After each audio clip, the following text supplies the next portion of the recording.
예전 기준의 창의성과 창조성, 재능, 기술을 가지고서 공격에서 뭔가 무에서 유를 만들어낼 수 있는 그런 천재들은 지금도 있어요. 네. 제가 아까 뭐 말씀 다 드렸듯이 지금도 다 존재하고 있는 거다.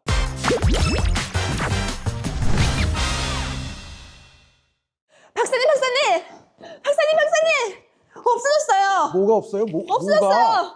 없어졌어요! 아니 왜 이래? 없어졌다고요! 지금? 축구계에 없어졌어요.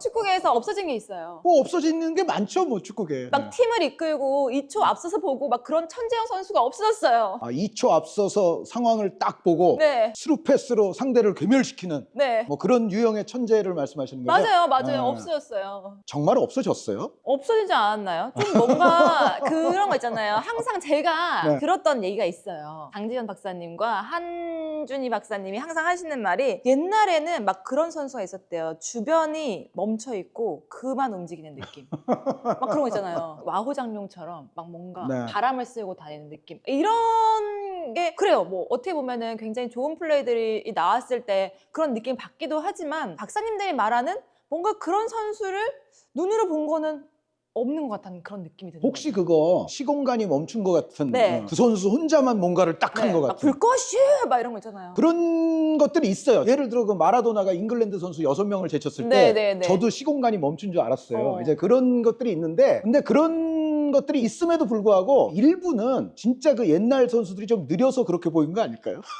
주변 선수들이 진짜 좀 느렸어. 그렇구나.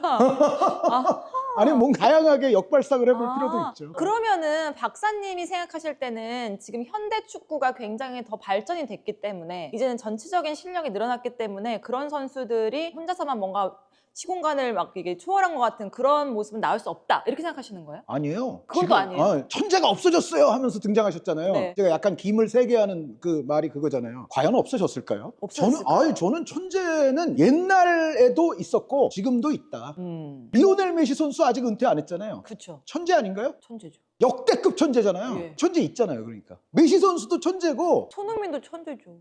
손흥민 선수 천재과예요. 네. 맞아요. 지난 시간에 슈퍼리그 얘기할 때 슈퍼리그의 정의란 무엇인가부터 일단 좀 얘기를 할 필요가 있다라고 했잖아요. 사실은 천재도 이게 정의를 내리기는 쉽지 않지만 어느 정도는 그 개념적인 거는 필요해요. 그럼 천재란 무엇인가? 축구 천재란 무엇인가? 그러니까 예를 들어서 정순재 아나운서가 말씀하시는 걸 딱 들었을 때 이게 천재에 관한 얘기일 수도 있지만 이른바 그 예를 들어 뭐 더 조금 전에는 가장 유명한 사례가 후안 로만 리켈메 선수 네. 그리고 그보다 좀 뒤에는 메스투 웨질 선수라든가 이제 뭐 그런 유형의 선수들 그런 유형의 선수들을 점점 이제 보기 힘들다 뭐 이 얘기는 이제 축구계에서 뭐 오래전부터 있기는 있었는데 지금 약간 그런 뉘앙스의 말씀이신 것 같이도 들려서 그러면은 이게 과연 이제 천재에 관한 이야기인지 아니면 그런 유형의 약간 이제 조금 정적으로 보일 수 있는 그렇다고 이제 외질 같은 선수는 사실은 수비적인 활동량 같은 게 없었던 선수가 아니에요. 네네. 그래서 완전히 정적이었다고는 볼 수 없지만 어쨌든 외질 선수도 탈압박이랄지 뭐 전진 드리블이랄지 뭐 요런 데 있어서는 약점 같은 게 있고 했기 때문에 그리고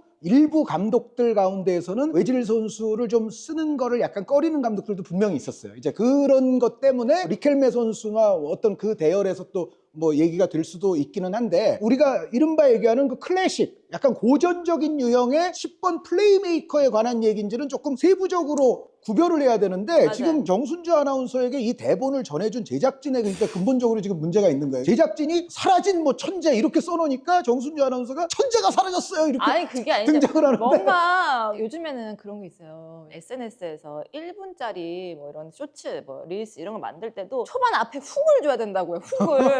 그래서 훅을 주기 위해서 지금 제가 이렇게 한 건데 어쨌든 그 말입니다. 위원님 말처럼 옛날에 그런 유형이 사라진 우리 축구의 이유 무엇일까요? 그게 진정한 오늘의 주제라고 할 수 있거든요. 네, 근데 어쨌든 이제 다시 말씀드리자면 천재는 아직도 다 있다. 그러니까 네. 예를 들어 킬리안 은바페 같은 선수 천재예요. 어떤 분들은 은바페 선수가 뭐 속도에 의존하고 피지컬 능력에 의존하는 거 아니냐 뭐 이렇게 말씀하실지도 모르겠지만 킬리안 은바페 같이 어려서부터 할 수 있나요? 많은 축구 선수들이 다 은바페가 되고 겠지만 다 될 수 없잖아요. 그쵸. 은바페 선수 분명히 저는 천재라고 생각하고요. 그리고 은바페 선수 기술도 좋아요, 사실. 라민 야말 선수 천재예요. 그리고 저 팬들 가장 또 좋아하시는 잉글랜드 프리미어 리그 안에도 더브라이너 같은 선수가 떠났지만 지금 있는 선수들 가운데에서도 저는 특히 10번과 좀 연관지어서 얘기하면 10번 스타일의 천재들 여전히 프리미어 리그 안에도 여럿 있죠. 바르디올라 감독이 정말 큰맘 먹고 데려온 라이안 셰르키 선수, 맨체스터 시티에. 네. 천재과 선수임에 틀림없고 게다가 또 플레이메이커이고요. 셰르키 선수 얘기했으면 또 옆 동네 마을에서 우리 선수가 더 좋아라고 말할 수 있는 플레이메이커 선수가 저는 그 선수도 천재과라고 생각하는데 브루노 페르난데스 선수.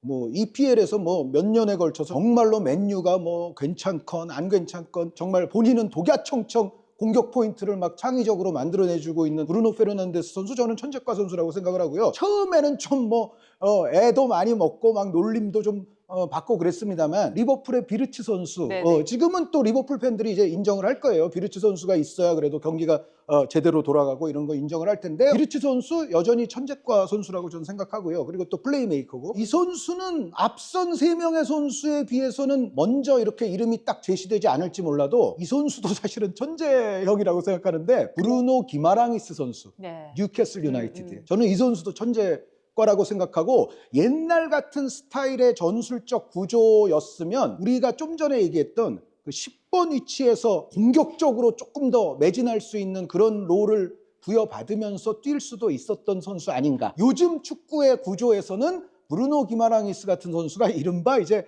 8번 롤 같은 걸로 뛰거든요. 8번 뭐 메잘라 혹은 뭐 박스 투 박스 뉘앙스와 그 적용 범위의 차이들이 조금 있긴 합니다. 그런데 대체로 우리가 이야기했을 때 이렇게도 부를 수 있고 뭐 저렇게도 부를 수 있는 그런 롤로 이제 브루노 기마랑이스 선수가 뛰긴 하는데 예전식 축구 같았으면은 저는 기마랑이스 같은 선수도 10번으로 좀 더 공격에 많은 그 권한을 부여받고 다른 선수들의 보다 많은 서포트를 받으면서 수비는 좀 덜 해도 되고 한 방으로 찔러주거나 한 방으로 결정내거나 이제 그런 거를 더 많이 했을 수 있는 선수가 저는 브루노 기마랑이스라고 생각이 되거든요. 그래서 저는 그 선수도 천재과라고 생각이 들고요. 이렇게 어떤 전술적인 구조 내에서 예전 10번과 지금의 그 어떤 천재적인 재능들의 역할이라든가 플레이 스타일이라든가 이런 게 좀 바뀐 이유는 아까 그 정순주 아나운서가 처음에 좀 말씀해 주신 것 같아요. 그러니까 예전 축구에 비해서는 일단 템포가 빠르고요. 압박이 훨씬 더 타이트해졌죠. 그리고 선수들의 피지컬 상태가 더 좋아졌죠. 전술 8, 90년대 이럴 때에 비하면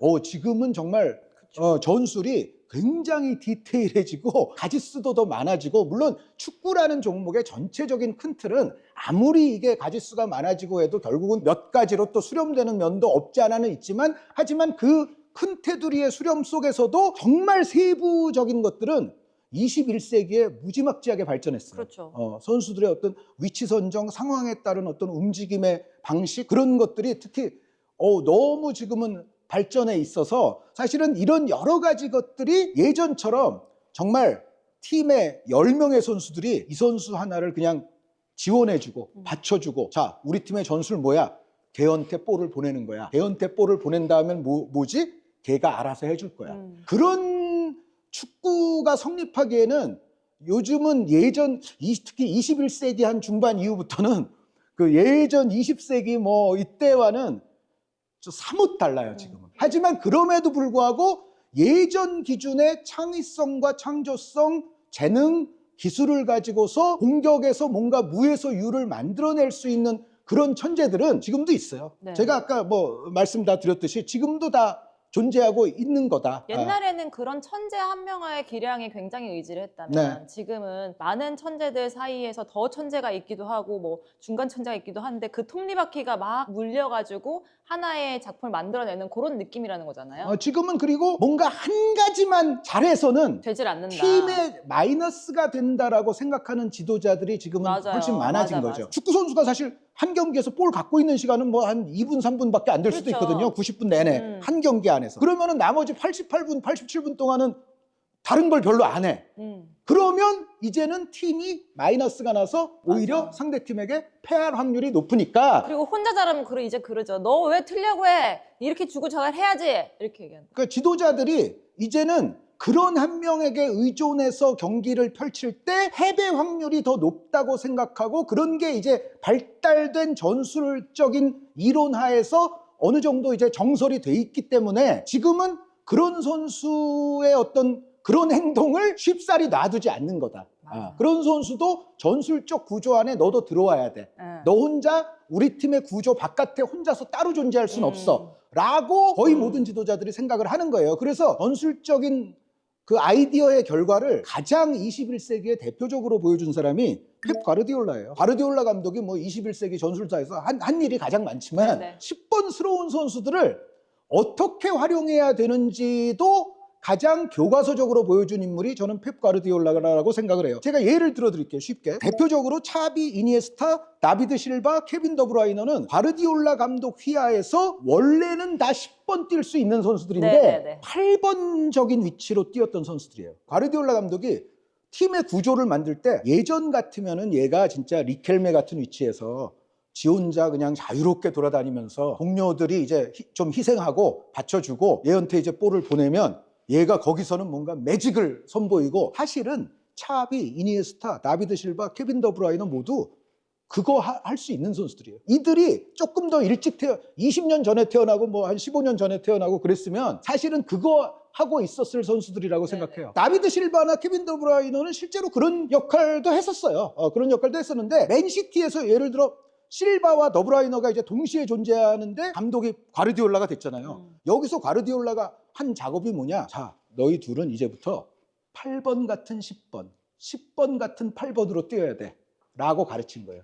그랬던 거지. 사실은 이들이 갖고 있는 재능의 유형은 옛날 10번들에게 견주어서 하나도 뒤질 게 없어요. 그러니까 10번이 저는 없어졌는 게 아니라 그 10번들이 있고 천재들이 있는데 그들이 현대의 전술적 구조 안에서 약간 다른 위치, 약간 다른 방식으로 자신의 실력을 보여주고 있는 거죠. 근데 현대 축구 흐름이 그렇고 어쨌든 전혀 뭐 그런 선수가 없어진 게 아니라 계속해서 존재하고 있다는 건 충분히 이해를 하는데 네. 축구 팬들 입장에서는 한 번씩 그런 모습 좀 보고 싶거든요. 막 매직처럼 막 나타나고 막 몇 명을 막 제치고 혼자서 막 거의 기교적으로 해서 막 하면 인간이 어떻게 저런 골을 만들어 막 저런 슛을 저렇게 막아 막 이런 거 있잖아요. 제가 며칠 전에 그 바르셀로나 야말 선수가 네. 그것도 강팀이죠. 아틀레티코 마드리드랑 하는 경기 중계를 했었는데 거기서 야말이 막 2명, 3명 막 제끼고 막 했어요. 그러면서 진짜 빅 찬스도 만들고 어시스트도 하고 뭐 그랬는데 근데 요즘은 그 정도만 해도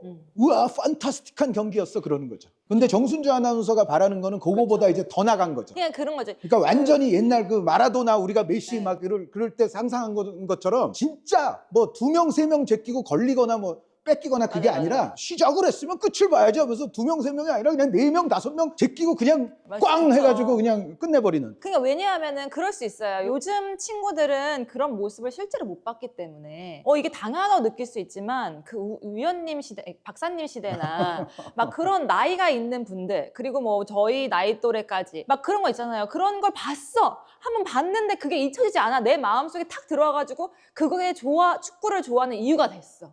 근데 지금은 그런 게 옛날 추억이라서 더 미화된 걸 수도 있겠지만 그런 거 한번 좀 더 보고 싶은데 근데 안 보이네. 이래서 조금 아쉬워서 오늘 주제 같은 게 나오는 거죠. 근데 여기서 이제 중요한 그 전술적인 어떤 구조, 물론 우리가 템포나 피지컬이나 뭐 그런 얘기도 했지만 전술적인 구조에 있어서 요즘에 10번이 또 왜 그렇게 되는지를 약간 연관지어서 제가 설명을 하자면 이런 게 있어요. 요즘 상대 수비 조직을 와해시키기 위해서 반드시 우리 측이 점유해야 될 공간이 어디냐라고 묻는다면 요즘 해설하시는 분들도 뭐 해설할 때 그런 얘기 자주 하지만 하프 스페이스를 먹어야 돼. 하프 스페이스에 먼저 들어가서 거기서 좋은 위치에서 볼을 받아야 뭐 상대 수비진이 흐트러지고 뭐 어쩌고 저쩌고 하프 스페이스를 다 공략해야 된다고 모두가 그러잖아요. 이것과도 사실은 관계가 있는 거예요. 윙어가 쓸 수 있는 공간은 터치라인이라는 게 옆에 있잖아요. 나가면은 그건 뭐 우리 볼이 되든지 남의 볼이 되든지 어쨌든 볼이 나갈 수 있는 그 지역이 있기 때문에 윙어는 기본적으로 좀 제한적인 공간에서 활약을 해야 되고요. 반대로 이제 옛날 그 천재형 플레이메이커들 뛰던 시대 그 중앙, 여기는 지금 축구에서는 정말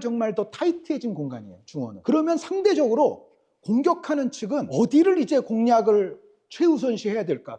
그래서 나온 공간이 하프 스페이스입니다. 네네. 하프 스페이스는 중앙 지역과 측면 지역의 가운데 사이 지역을 하프 스페이스라고 얘기를 하잖아요. 근데 하프 스페이스를 공략을 하려면 가장 자연스러운 방식이 뭘까요? 하프 스페이스에 기본적으로 그 위치에서 많이 움직이는 선수들을 배치하는 거예요. 그게 8번 메잘라 박스 투 박스들이에요.